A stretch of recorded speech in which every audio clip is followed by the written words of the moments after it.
The mountain pass had never looked more threatening. Thomas Brennan gripped his camera bag tighter as another gust of wind nearly knocked him off balance. He had photographed wildlife in 12 countries, survived a charging rhino in Kenya, and a blizzard in Antarctica. But something about these mountains felt different. The locals in the village below had warned him not to climb during storm season. They spoke in hushed voices about things that lived in the high peaks, creatures that did not welcome human visitors. Thomas pressed forward anyway. His assignment was simple: document the rare mountain eagles that nested in these cliffs. The magazine would pay well for exclusive shots, and he needed the money. His equipment was outdated, his apartment lease was ending, and his ex-wife still expected child support payments every month. One good assignment could change everything. The first drops of rain hit his face as he reached the rocky outcrop. Thunder rolled across the valley below. Thomas cursed under his breath and looked for shelter. There was a cave entrance about 50 meters ahead, partially hidden by twisted pine trees. He ran toward it as the sky opened up completely. The cave was deeper than he expected. Thomas moved inside, water dripping from his jacket onto the stone floor. He set down his bag and pulled out a flashlight. The beam cut through the darkness, revealing smooth walls that looked almost carved. Strange markings covered the stone, symbols he did not recognize. They glowed faintly with a blue light that seemed to pulse with its own rhythm. That was when he heard the sound. It was soft at first, like the mewing of a kitten. Thomas turned his flashlight toward the back of the cave. Something moved in the shadows. His heart hammered in his chest as he took a step forward. The sound came again, louder this time, filled with pain and fear. What he found made him forget how to breathe. A creature lay crumpled against the far wall. It was no bigger than a large dog, covered in scales that shimmered like liquid silver. Wings, torn and bleeding, were folded awkwardly against its body. A long tail curled around its form protectively. The creature's eyes opened as Thomas approached, revealing pupils that glowed like molten gold. A dragon. An actual living dragon. Thomas had seen drawings in old books, heard the legends that every culture seemed to share. But dragons were myths, stories told to children. They were not real. They could not be real. The creature whimpered again. One of its wings was bent at an impossible angle. Deep cuts marked its sides, still bleeding a substance that looked more like starlight than blood. Thomas knelt slowly, his photographer instincts taking over. He had treated injured animals before. The principles were the same, even if the species was impossible. The dragon watched him with those intelligent eyes.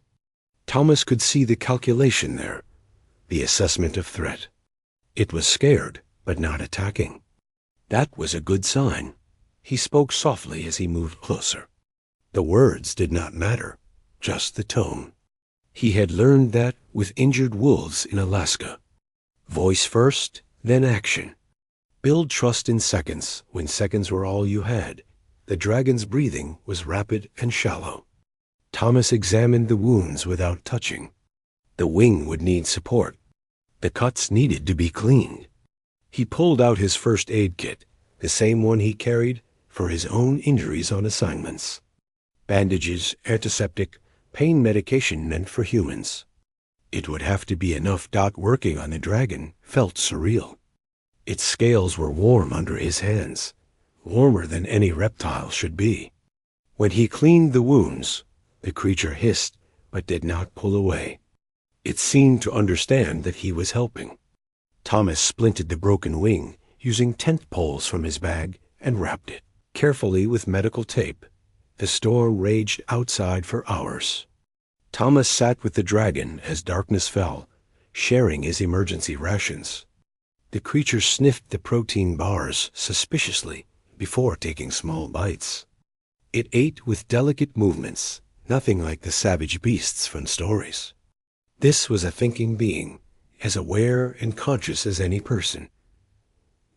When the dragon finished eating, it made a sound that almost resembled a purr. It moved closer to Thomas, resting its head near his leg. The gesture was unmistakable. Trust, gratitude, connection. Thomas ran his hand gently over the dragon's head. The scales felt like smooth glass under his palm. The creature closed its eyes, and for a moment, Thomas felt something pass between them. Not words exactly, but understanding. A sense of presence that went deeper than language. He named her Ember, though he did not know if the dragon was male or female. The name just felt right. Ember seemed to accept it, responding when he spoke. The rain stopped near midnight. Thomas knew he should leave, should return to the village and forget this ever happened. But when he stood to pack his gear, Ember made a sound of distress. The dragon tried to stand, to follow him, and immediately collapsed with a cry of pain. Thomas made a decision that would alter the course of his entire life. He would not leave her, not injured and alone in this cave. He would stay until she could fly again, no matter how long it took. He sent a text message to his editor, using the last bars of signal on his phone. Family emergency. Need 2 weeks. Then he turned off the device and settled in for a long night. Ember curled up beside him, her warm body a comfort against the mountain cold. Outside, the stars emerged from behind the storm clouds. Thomas did not know that far above, in a city hidden among those very stars, alarms were sounding. He did not know that a dragon child was missing. He did not know that his simple act of kindness had just made him the most wanted human in 2 worlds. Rebecca Stone had stopped believing in coincidences 3 years ago. As a xenobiologist working for the Institute of Unexplained Phenomena, she had learned that patterns always meant something. When 14 hikers reported strange lights in the northern mountains over 5 days, that was a pattern. When local animals started avoiding a 10-mile radius around the peaks, that was a pattern. When her instruments detected energy signatures that matched nothing in any database, that was definitely a pattern.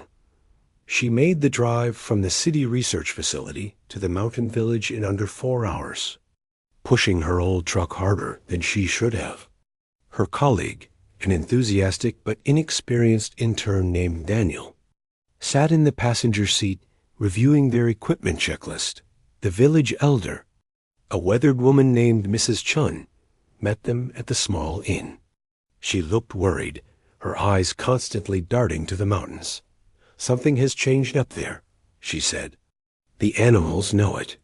The old places are waking up." Rebecca spent 3 days interviewing locals and taking readings. The energy signatures were getting stronger, concentrated around the eastern ridge. On the 4th morning, she decided to hike up herself. Daniel stayed behind to monitor the base equipment. She found Thomas by accident, or perhaps by that same pattern that had brought her to the mountains. He was coming down a narrow trail carrying supplies, looking exhausted and suspicious. When he saw her, he tried to turn back, but Rebecca was faster. "Wait," she called. "I'm not a threat. I'm a scientist." Thomas stopped, his jaw tight. "Go away. There's nothing up here for you." Rebecca recognized evasion when she saw it. She had spent years studying people who encountered things they could not explain. Thomas had that look, the one that said his entire worldview had recently shattered. "I know something is up there," she said quietly. "I'm not here to hurt it. I'm here to understand." Thomas studied her for a long moment. Rebecca could see the exhaustion in his face, the strain of trying to handle something impossible alone. Finally, his shoulders sagged. "If I show you, everything in your life changes," he said. "There's no going back." She smiled. "That's what I'm hoping for." The cave took her breath away, not because of the ancient markings or the strange blue light, but because of what lay sleeping near the back. Rebecca had dedicated her entire career to finding proof that Earth was not alone in the universe. She had searched through data, chased rumors, analyzed samples that always turned out to be ordinary. And here, in a mountain cave was proof beyond anything she had imagined. Ember woke when they entered. The dragon raised her head, those golden eyes focusing on Rebecca with laser intensity. Rebecca froze, her scientist brain trying to catalog everything, while her emotional brain simply screamed in wonder. This is Ember. Thomas said softly. I found her injured a week ago. A week. Rebecca's mind raced through the implications. You've been up here alone for a week. Someone has to protect her. Thomas moved to sit beside the dragon, his hand automatically going to stroke her head. They're looking for her. I've seen ships in the sky at night, silent ones that don't show up on any tracking systems. Rebecca knelt slowly, her hands shaking as she pulled out her scanner. May I? Thomas looked at Ember, and something passed between them.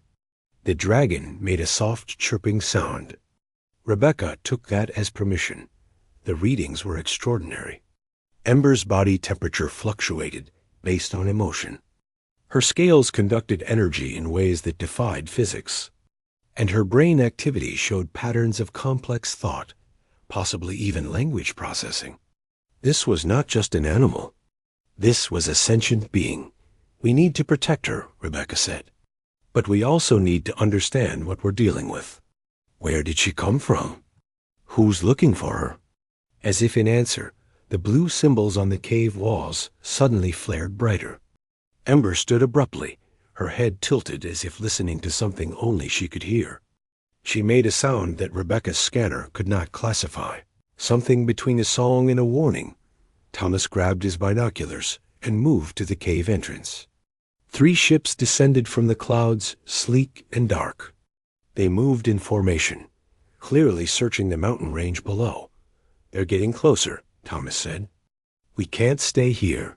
Rebecca's scientific training wrestled with her survival instinct. She wanted more time to study, to document, to understand. But the fear in Thomas's voice was real, and the way Ember pressed against him suggested the dragon understood the danger too. They gathered everything quickly. Rebecca helped Thomas carry supplies, while Ember hobbled along behind them, her wings still healing, but stronger than it had been. They needed a better hiding place, somewhere the ships could not scan. Rebecca knew just the place. 3 miles north, there was an abandoned mining complex from the 1940s. It had concrete buildings with thick walls and deep underground tunnels. Her team had investigated it 2 years ago during a radiation anomaly case. The tunnels would block most scans. They reached the mine as sunset painted the sky orange and red. Ember struggled with the journey, clearly exhausted. Thomas carried her the last 100 meters, this grown man cradling a dragon like a child. Rebecca's heart broke watching them. This was more than a man protecting an animal. This was a bond that transcended species. In the safety of the deepest tunnel, Rebecca finally asked the question that had been burning in her mind. What do we do now? Thomas looked at Ember, then at Rebecca. We find out who she is. We find out why they want her. And we make sure that when we return her, it's to people who will love her, not hurt her. Rebecca nodded. Then we need to make contact. We need to talk to whoever is up there. Ember made that strange singing sound again. This time, Rebecca's scanner picked up something. A pattern. A rhythm. Language. I think, Rebecca said slowly. She's been trying to talk to us this whole time. Thomas smiled, tired but genuine. Then I guess it's time we learn to listen. Above them, hidden in clouds and silence, the dragon ships continued their search. In a command center floating among the stars, a mother named Silvana stared at tracking screens with desperate eyes. Her daughter had been missing for 9 days. Every moment that passed decreased the chance of finding her alive. But Silvana did not know that her daughter was safe. She did not know that 2 humans had chosen compassion over fear. She did not know that her little Ember was learning that kindness existed beyond her own kind. The collision of 2 worlds was coming. But perhaps, just perhaps, it would not end in fire. The communication device Rebecca, built from salvaged equipment and sheer determination, looked like something from a science fiction movie. Wires connected her scanner to Thomas's satellite phone to a modified radio transmitter they had found in the mining complex. It should not work. By every law of physics, Rebecca knew it was impossible. But Ember sang to it, and the impossible became real. The dragon's voice carried harmonics that Rebecca's equipment could barely measure. When processed through the jury-rigged system, those sounds became something the ships above could detect. A beacon, a message, a hope. We're about to make first contact with an alien species, Rebecca said, her voice shaking. This is the most important moment in human history. Thomas checked his watch. Or it's the moment we get Ember killed. We don't know what they'll do. Ember pressed her head against Thomas's chest. Over the past 2 weeks, she had healed remarkably. Her wing was almost fully functional, and she had grown larger, her scales now reflecting light like a mirror. But she was still young, still vulnerable. The bond between her and Thomas had deepened into something neither of them could explain in words. The response came at dawn.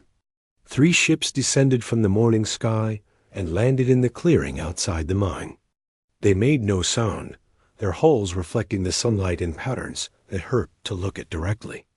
A door opened on the central ship. What emerged was not what Rebecca expected. She had imagined scales and wings, creatures like Ember but larger. Instead, the being that stepped into the mountain air was humanoid in shape, covered in a suit that shimmered like water. When it removed its helmet, Rebecca gasped. The face was reptilian but elegant, with scales that graduated from deep gold to pale cream, eyes that held both intelligence and sorrow. This was a mother's face. Rebecca knew it instinctively. Sylvana spoke, and the translator on her suit converted the words to English. "Where is my daughter?" Ember burst from the tunnel entrance with a cry that echoed across the valley. She ran toward Sylvana on 4 legs, her tail streaming behind her, every line of her body expressing joy and relief. Sylvana dropped to her knees, her arms opening to catch her child. The reunion made Thomas's eyes burn with tears.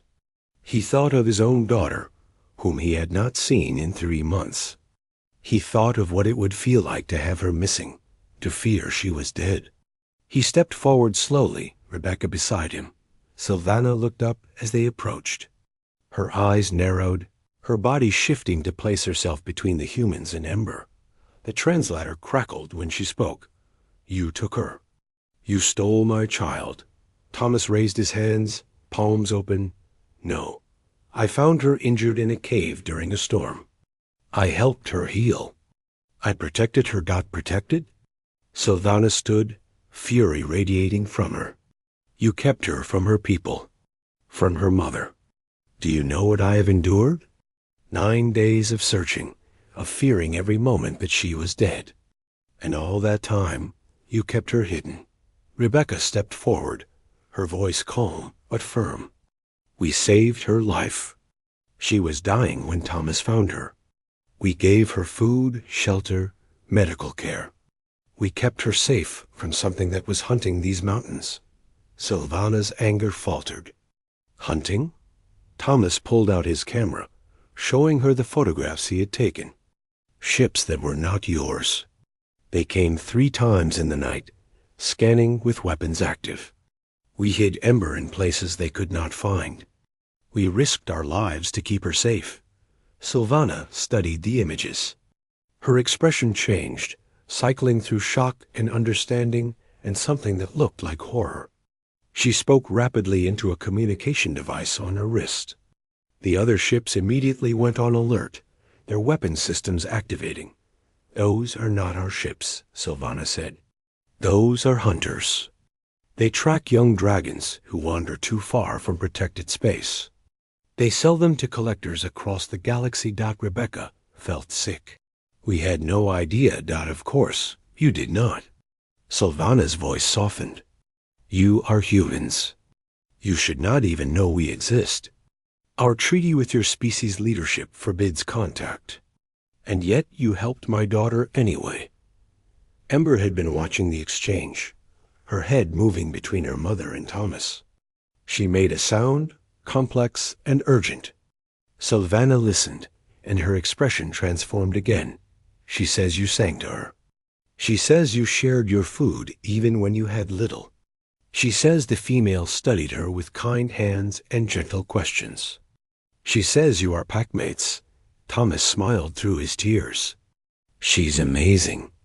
Ember is the most incredible being I've ever met.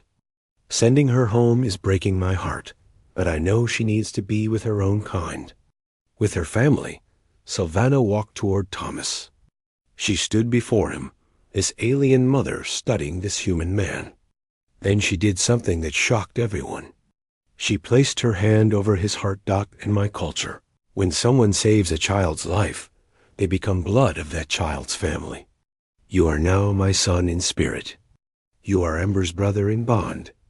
This is not goodbye, Thomas Brennan. This is the beginning of something greater. She turned to Rebecca. "And you, scientist who seeks understanding. You have seen what governments hide. You have touched what others only dream of. What will you do with this knowledge?" Rebecca took a deep breath.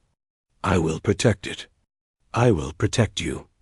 There are people in my world who would exploit this contact, who would turn it into weapons or profit. But there are also people who would embrace it, who would choose friendship over fear. Let me be a bridge. Let me help our species find each other the right way." Sylvana nodded slowly. "The Council will want to meet you both. This contact violates every protocol we have established. But perhaps protocols need to change. Perhaps it is time our children knew that kindness can exist between stars." The farewell was painful. Ember did not want to leave Thomas, and Thomas did not want to let her go. But they both understood that this was necessary. Ember belonged in the sky, among her own kind.